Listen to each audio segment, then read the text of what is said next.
কিছু কিছু জিনিসকে যদি আপনারা কন্ট্রোল না করেন তাইলে আমাদের বাংলাদেশের এই যে মুখ দেখানোর মতো কোনো জায়গা থাকে না।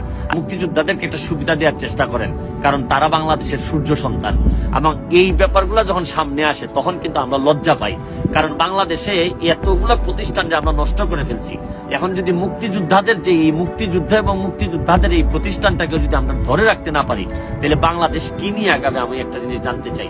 আমি মাননীয় প্রধানমন্ত্রীর কাছে আমার একটাই আবেদন, অনেক ভুল হইতে পারে, কিন্তু এইগুলা যদি ঠিক মতো যদি আপনারা ফোকাস না করেন, ঠিক মতো যদি ঠিক না করেন, এবং এটা যদি জবাবদিহিতার আওতায় নিয়ে না আসেন, তাহলে আপনাকেও কিন্তু এই দায় কিন্তু আপনি কখনোই এড়াই যেতে পারবেন না।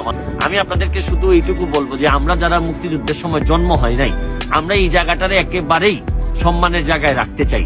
আজকের এই ভিডিওর মধ্যে দিয়ে আমি একটা কথা বলতে চাই যে আরে এই জায়গাটারে একটু নিষ্কলঙ্ক রাখেন, নাইলে তো কলঙ্কিত করে ফেলছেন বেশিরভাগ জায়গায়। অন্তত মুক্তিযোদ্ধায় এইসব জিনিস যদি আমরা কলঙ্কিত বা কলঙ্ক মুক্ত করতে না পারি, তাহলে দেশপ্রেম বলে কিছু থাকবে না। আর যে দেশের দেশপ্রেম থাকবে না, আপনি কোনোভাবেই এই দেশের সামনের দিকে এগিয়ে নিয়ে যেতে পারবেন না। ভালো থাকবেন, সুস্থ থাকবেন।